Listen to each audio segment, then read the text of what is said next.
มาสูงค่ามาสูงตั้งเสียงค่ะพ่อแม่พี่น้องเฮากูก็กูก้นค่ะแต่ก็หักกูก็ค่ะหักกูก็ค่ะมาสูงค่ะเมื่อใน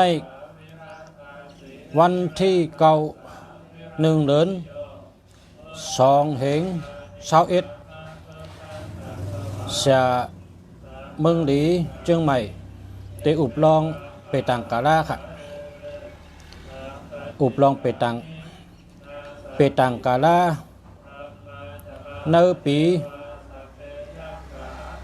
2 เหง21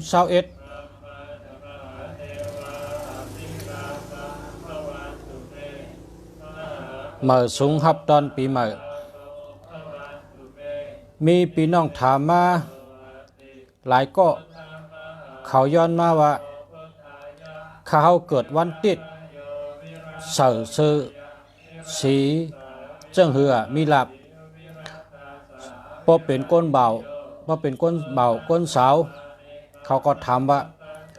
เสือซื้อเจิ้งหือเฮามีก็หักไวเฮามีตั้งหักหลีพอเป็นก้นหาเงินก้นกล้าขายเสือซื้อสีเจิ้งหือกว่ากับสืบเปิ้นกาลัดต่อเปิ้นเฮาเปิ้นไว้เจอตำเจอเฮาเปิ้นวางเจอว่ายุ่มย้ำข้อกรรมเฮาลัด6 ข้อ 3 ข้อนี่ติดต่างลัดในลองในปี2 เหง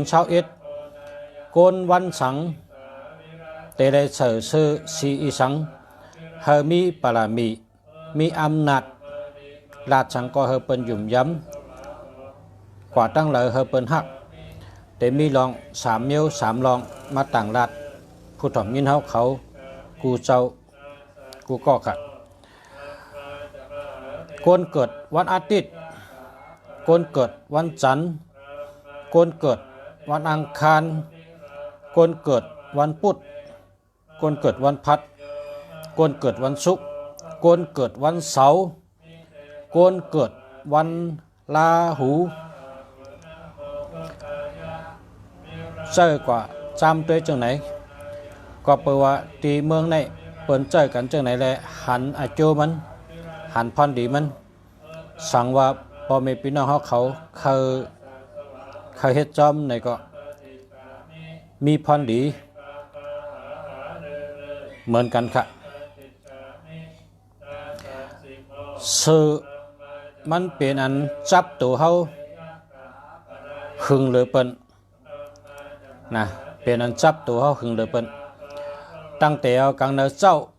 พอเขาลูกมาเยาก็กินน้ำล้างหน้าอาบน้ำแหลกโคตั้งแต่เขาลูกใส่กังเนเจ้าอยู่จำเขาตั้งวันเพราะว่ากังคำรับสึงเยาเขาจังไกอาบน้ำปุดโคถังกำหนึ่งก็เพราะฉะนั้นได้ตาเข้าตั้ง1 วันเลยว่าเสือผืนนั้นอยู่จำเขาหึงแต่อันใดอยู่จำเขาหึงก็ทัดมันเต็มปันเฮาเพราะว่าทัดมันแมนเฮาในก็เตปันอาจูเพราะว่าทัดมันแมนเฮาในก็เตปันลองเจอสุกสักเตเฮ็ดให้เฮาเจอสุกสักมังปอกก็ใกล้มังปอกก็เจอข้านมังปอกก็มีแห้งเจอมังปอกก็ขี้เงามังปอกก็เป็นก้นว่นน้ำมังปอกก็เจอชุกซักเจอลำง่ายเจอปิดเจ้าในมันเป็นย้อนเสืออันเท่าเสือวันเลยวันนั้นเพราะว่าทัดในเป็นทัดน้ำทัดลิ้นทัดลมทัดไผ่นะทัดน้ำทัดลิ้นทัดลมทัดไผ่เพราะเป็นสีแหลงเป็นทัดไผ่นะเพราะเป็นสีแหลงเป็นทัดไผ่เพราะเป็นสีขาวเป็นทัดค่ำนะเพราะเป็นสีเขียวเป็นทัดไม้เพราะเป็นสีไข่โมไว้เหมือนหนังกับพี่นะกับพี่ ม เมืองหนังเมืองมุดโมนั่นกะอ่ำปอ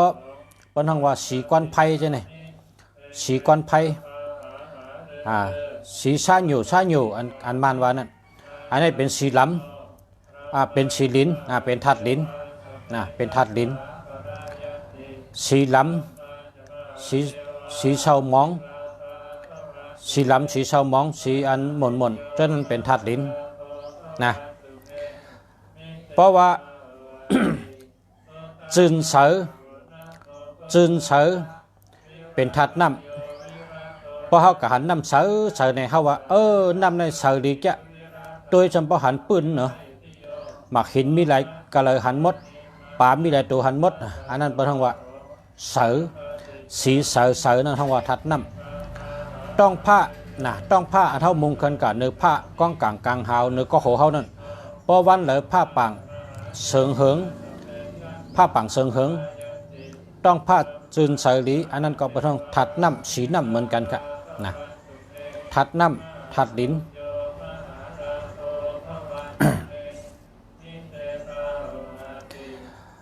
สีอันเลยที่มันเฮมับเปิ้นว่ามันสีสังขุดมับขุดเฮนะอันนั้นเป็นของทัดลมก็ว่าลมในมันนี่มีปอกมันตรงตาเสนะสีอันที่มันตรงขุดมับขุดเฮขุดมับขุดเฮขุดมับขุดเฮนะเป็นห้องทัดลมมันมีอยู่ทัดน้ำทัดลิ้นทัดลมทัดไฟเพราะว่าแรงเป็นทัดไฟหมดครับอันเหลือสีแหลงเป็นทัดไฟหมดเพราะว่าอันแหลมเป็นหนังมันหนังยอดไฟว่าไม่จักจ่าฉะนั้นเป็นทัดไฟหมดมันเป็นอันแหลมน่ะอันเหลือแหลมเป็นทัดไฟหมดอันเหลือมนเป็นทัดคำนะเป็นทัดคำ อันเหลือเป็นสีเจงเป็นทัดไม้นะอันเหลือและเป็นก้อนเป็นดุ้งเป็นทัดลิ้นนะเขาโดยอังกะลักษณะพังหางมันก็ออกมาเป็นทัดนะทัดอันเท่าหันเขาก็มักมันเลยว่าเป็นทัดอีสังเขาคู่กำเดียว การในเขาเตะอุบลอง เสือโคตอนตาเตะเสือวันเผยวันมันโกนเกิดวันอาทิตย์นะโกนเกิดวันอาทิตย์ตัวหนึ่ง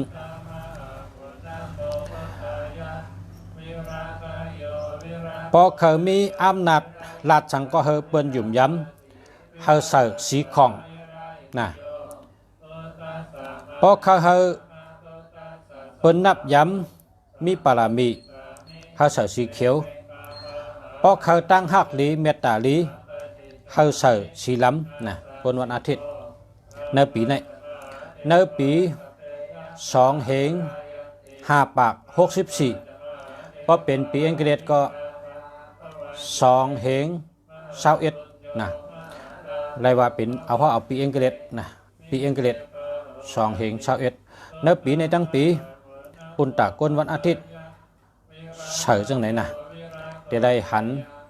พรดีมันจอมตั้งดูเขาสั่งว่าเขาลูราชสังก็เฮเปิ้นหยุ่มย้ำมีปารามีอำนาจบ่ไหนจึงเฮาเสือสีของกว่าเฮ็ดเพราะว่า เฮาเปิ้นนับย้ำเฮาเปิ้นนับถือเสือสีเขียวเพราะว่าเฮาตั้งหักดีเสือสีล้ำนะคนวันอาทิตย์กำในเฮามาด้วยก็ก้นแทงเกิดแทงวันจันทร์เพราะพอเราเกิดวันจันทร์ก้นเกิดวันจันทร์ในสั่งว่าเขามีปารามีอำนาจปนจึงเฮาใส่สีเขียวก็กะพอเขาเฮาเปิ้นหยุ่มย้ำนับถือเฮาใส่สีกำมาคือก็กะพอเขาหลู่ลองหักลองโพลองเมเป็นบ่าวเป็นสาวเฮาใส่สีหอมสีมอหอมนะมอหอมไตเฮานั่นย่อมมาทางกล้วยนั่นเปิ้นห้องว่าหอมกวนกุปอกในนุ่งโคในมันมี2สีกมีสีขอนและสีหอมในก็ อันใต้เฮาย่อมมาหังกล้วยนั่นน่ะ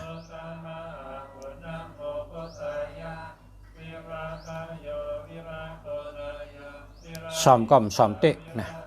สอมก้อมสอมเตะนั่นน่ะสีตั้งหักปุนตะก้นวันจันทร์เปิ้นห้องว่าหมอหอมพาย่อมห้นย่อมหอมนะปอนเมืองไต้เนี่ยนะเปิ้นเอาแผ่นเผือกในเป็นอุบให้ย่อมมาหังกล้วยเป็นอุบขึ้นกะเย็บเฮ็ดกลเฮ็ดซื้อขึ้นนั่นน่ะเป็นสีตั้งหักก้นวันจันทร์กำได้สืบแทงปุนตะก้นเกิดวันอังคารในปี2 เหงชาวเอ็ดเนี่ยเพราะเขามีอำนาจมีปรามีเขาใส่ชีอันชีหอมนั่นนะชีชอมเต็มชอมเต้งกับชอมตันชอมอีดนั่นนะเปิ้นห้องว่าพาหอมนะพาย่อมเปิ้นเอาแผ่นเผือกในกับย่อมเพชรนะคนวลังการก้อยกะเพราะว่าเขาเปิ้นหยุ่มย้ำสสีมนเพราะเขามีตั้งหักหลีเสือสีเหลืองสีแหลงนะคนตะก้นวันอังคารกำในสืบก่อแทงก้นวันพุธเพราะเขามีปรามีมีอำนาจเพราะเขามีปรามีมีอำนาจรัฐสังก็เปิ้นหยุ่มย้ำเสือสีส้มเพราะเขาเปิ้นหยุ่มย้ำรัฐสังก็เปิ้นหยุ่มเสือสีล้ำเพราะว่าเขาเมตตาลีนะเพราะเขาเมตตาลีเขาใส่สีเหลืองสีเหลืองล้อขาวนะโกนวันพุธกำได้โกนวันพัดในสังว่าเขามีปรามีมีอำนาจหลีบนในจึงเขาเลยใส่สีส้มเพราะเขาเปิ้นหยุ่มย้ำลัดทางก็เปิ้นหยุ่มใส่สีแหลงเพราะเขาตั้งหักหลีเขาใส่สีเขียวกำในสืบกว่าทางก้นเกิดวันศุกร์ในเพราะเขามีปรามีมีอำนาจลัดทางก็เปิ้นหยุ่มย้ำเปิ้นเฮ็ดจอมก้นวันศุกร์หรือใส่สีเหลือง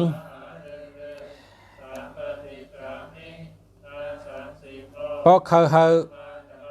มีปรามีกว่าตั้งหลายเปิ้นนับย้ำนับถือเขาใส่สีคองเพราะเขาตั้งหักหลีเมตตาลีอะไรใส่สีเหลืองสีส้มในปุนตะก้นวันศุกร์สืบแทงก้นเกิดวันเสาร์เพราะเขามีปรามีมีอำนาจ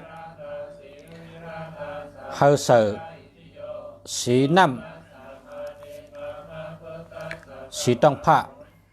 นะ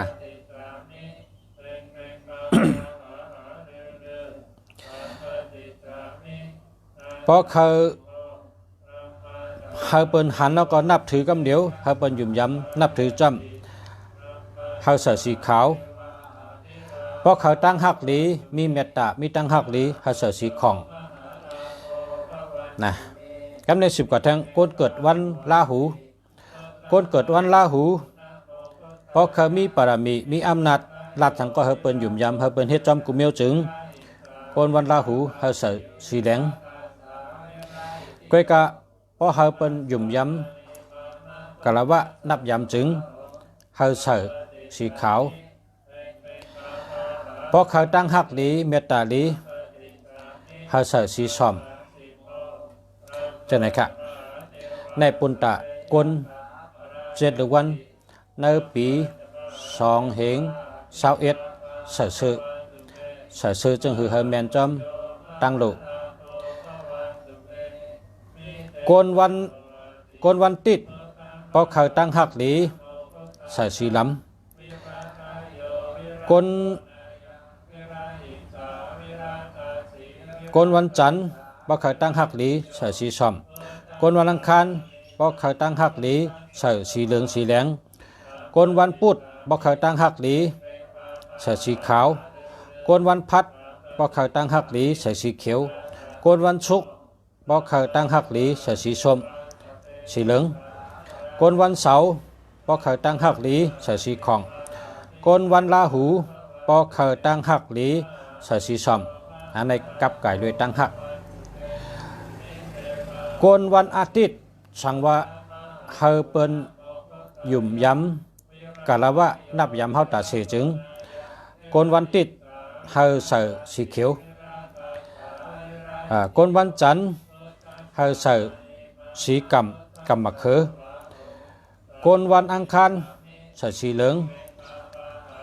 กนวันพุธใส่สีเหลืองสีล้ำกนวันพัดใส่สีแหลงกนวันพุธ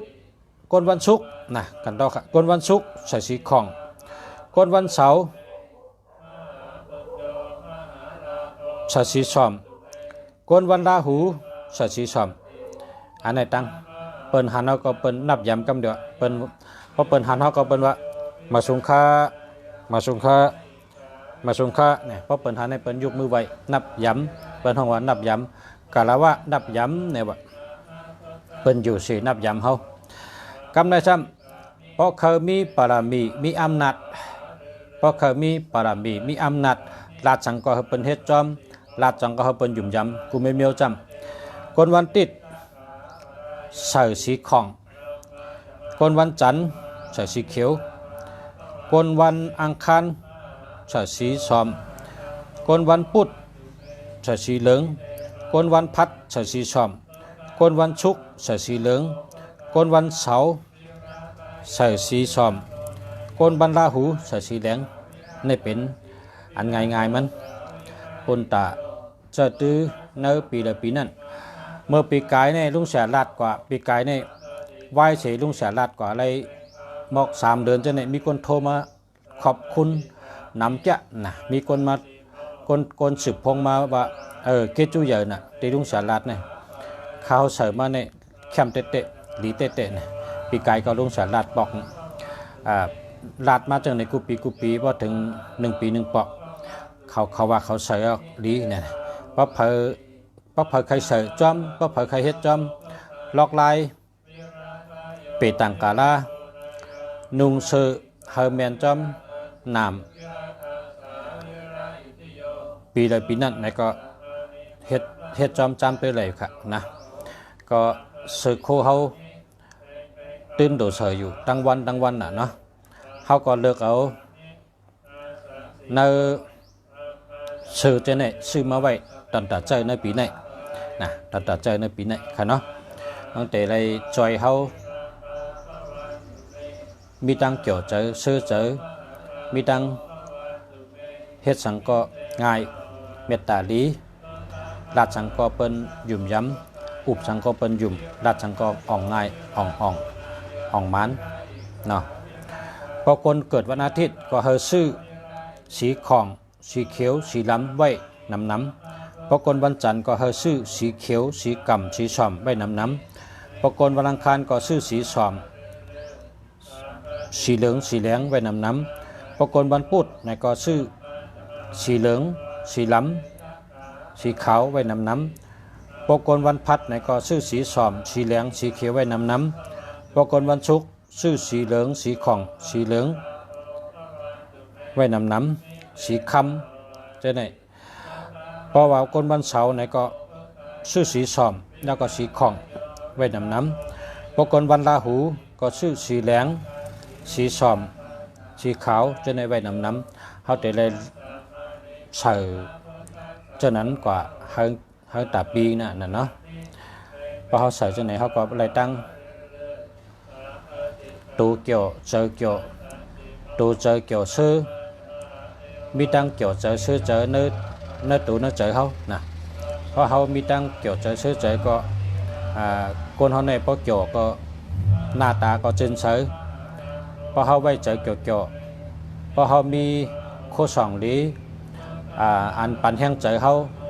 เพราะเขามีอันจอยหรือเขาเนี่ยก็เขามีตังเฮ็ดสังก็อ่องเฮ็ดสังก็ง่ายเขามีตังเกี่ยวเจอซื้อเจอเฮ็ดสังก็มีลองใกล้นะใกล้เปิดห้องว่าสุรสติมันนั่นนะเฮ็ดสังก็ใกล้เพราะเขาเป็นคนใกล้เฮ็ดสังก็ของแต่เย้าน้ำนะมันเป็นธาตุตาปีละปีนั่น เพราะว่าวันไหนเขาตื่นมาก็มีตั้งเกี่ยวใจซื้อใจเพราะวันไหนที่เขาเกี่ยววันนั้นเขามีหลับวันไหนเขาตื่นมาแล้วเขามีตั้งเกี่ยวใจซื้อใจในวันนั้นเขาหลับดีเพราะว่าวันไหนเขาตื่นมาแล้วญาปริศนากำเดียวญาปัญหากำเดียวญาลองสุกเจอเตื้อเจอกำเดียวเมื่อนั้นเป็นวันตั้งวันเขามีหลับนะก็เพราะฉะนั้นพอเขาตื่นมากลางเนื้อเจ้าในเขาหลุดคัดเจอรอดกัดถาไวพลาเฮ็ดให้มีตั้งเกี่ยวเจอรัดความลองดีวนลองดีถ่อมอันดีเฮ็ดอันดีจะไหนพอเขาหาอันดีมาจู่ตัวเขาก็เลยตั้งเกี่ยวเจอเชื่อเจอพอเขาตื่นมาเจ้าเขาอย่าไปด้วยข่าวอันเตื้อเจอนั่นอย่าไปด้วยอย่าไปถ่อมก็เพราะว่าพอเขาเลยยินเขาตีเอามาวนจอมพอเขาวนจอมในเขาตีเกี่ยวเจอในวันนั้นปุ่นตาวันเลยวันนั้นตีป่นก่อนนั้นมันอยู่ที่กลางเนยเขากลางเนยในมันตี กลางเนยในมันตีกำหนดปันภาวะเขาในวันหนึ่งกำเดียวกำจัดตาเขาในวันหนึ่งนั่นตีลาบลีห้าลาบลีมันอยู่กลางเนยเจ้ากำเดียวพอกลางเนยเจ้าพอเขาลูกมาเฮ็ดลองเกี่ยวเจอซื้อเจอมีตัวเจอเกี่ยวเจอซื้อเจอเป็นในวันนั้นตั้งวันเขาเป็นวันลาบลีของเขานะนั่งคือเขาเตมีลาบลีกูวันเขาก็หลุดคัดเจอเขามีตั้งเกี่ยวเจอซื้อเจออะไรกูวันมีพอเฮ็ดบันเท่าไรตั้งเกี่ยวเจอซื้อเจอตัวเขาหลุดเฮ็ดขึ้นตัวเขาไงตั้งอ่องมันนาการได้ขึ้นเยอะมีเฮ็ดมีพอเฮ็ดบันเท่าไรหรอกปารามีอำนาจตั้งหักพอเฮ็ดบันเท่าไรก็ตัวเขาก็อยากขึ้นเฮ็ดบันตัวเขาไรตัวเขาก็อยากขึ้นจอยปันตัวเขาไรโหใจเขาเป็นเจ้าของตัวเขาเป็นเจ้าของมันเขาเตะคัดใจเขาตัวเขาเป็นเจ้าหือเขาเตะสร้างตัวเขาเป็นเจ้าหือไหนมันดีอยู่ที่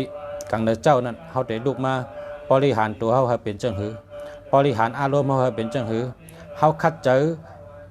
ตั้งเลยเขาเตะอะไรตั้งนั่นเขาคัดใจลองเลยเขาเตะเป็นเจ้านั้นเขาอุบลองเลยเขาย้อนชู้ลองเลยเขาหลู่ลองเลยเขาใกล้อุบใกล้ลาดใกล้เฮ็ดจะถึงมันตัดสิอันนั้นจะเป็นของเขาพอเขาใครลองเลยพอเขามุงมองลองเลยพอเขายังอ่านไว้ลองเลยเนี่ยตั้งยังอ่านเขาตั้งหลู่เขานั่นตื่นมาในเขาคุกจะอะไรเฮ็ดมันกวนอันนั้นจะมาเป็นของเขาจะได้เป็นเจ้าของมันห่างกันมาสงค้าพ่อแม่พี่น้องเขากูก็ย้อนช่วยกูก็ขึ้นใหญ่มาสงกูก็อยู่ดีกินหวานเหตุการณ์ขึ้นใหญ่มาสูงมีปีหยาน้ำมีตั้งหูน้ำหักกันน้ำพร้อมกันน้ำให้ขึ้นใหญ่มาสูงให้มีเงินมีคำอยู่ดีมีเงินห่างดีกึกปืนกูก็กูก้นขามาสูงขาข้าศึกคู่เมืองดีเกียงใหม่ค่ะมาสูงขา